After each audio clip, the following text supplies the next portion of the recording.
Hi mystic soul, welcome back to mystic infinity. இன்றைக்கி நம்ம பார்க்க போகிற டாபிக் என்ன அப்படின்னா, உங்களை புரிந்து கொள்ளாதவங்களுக்கு எப்படி பவுண்ட்ரிஸ் வைக்கணும் அப்படின்றத நம்ம பார்க்க போகிறோம்.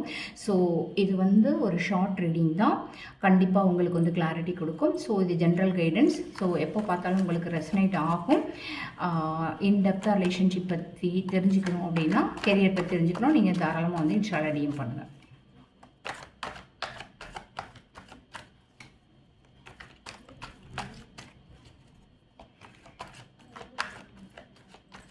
உங்களை புரிஞ்சிக்காதவங்களுக்கு நீங்கள் எப்படி பவுண்ட்ரிஸ் வைக்கணும்.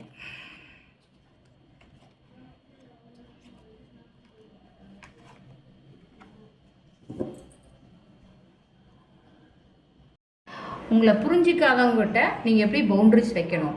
அதாவது ஃபஸ்ட்டு உங்களோட ஸ்டாண்டை தெளிவாக சொல்லுங்கள். அவங்க புரிஞ்சிக்கணுன்றதுக்காக நீங்கள் மறுபடியும் எக்ஸ்பிளைன் பண்ணிகிட்டே இருக்கணும் அவசியம் கிடையாது.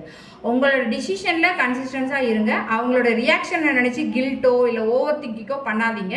நான் பவுண்ட்ரி வச்சதுனால அவங்க ஹர்ட் ஆகிடுவாங்களோ அப்படின்ற ஃபியர் உங்களை மீண்டும் பழைய பேட்டர்னுக்கு கொண்டு போகக்கூடாது. ஸோ பவுண்ட்ரிஸ் அப்படின்றது கோபத்தால் பேசுவது கிடையாது. காமாக எமோஷ்னலி மெச்சூர்டாக இருக்கணும். அண்ட் அவங்க எப்படி ரியாக்ட் பண்ணாலும் அவங்க எமோஷன்ஸ் கண்ட்ரோலை மெயின்டைன் பண்ணுங்கள். உங்கள் டிசிஷனில் ஃபோமாக இருங்க. கில்ட்டை விடுங்க. கோபம் இல்லாமல் பவுண்ட்ரிஸை மெயின்டைன் பண்ணுங்கள். இந்த மெசேஜ் உங்களுக்கு ரெசனேட் ஆச்சு அப்படின்னா மிஸ்டிக் இன்ஃபினிட்டி ஃபாலோ பண்ணுங்கள், சப்ஸ்கிரைப் பண்ணுங்கள், உங்கள் ஃப்ரெண்ட்ஸ் அண்ட் ஃபேமிலிக்கு ஷேர் பண்ணி சப்போர்ட் பண்ணுங்கள். தேங்க்யூ.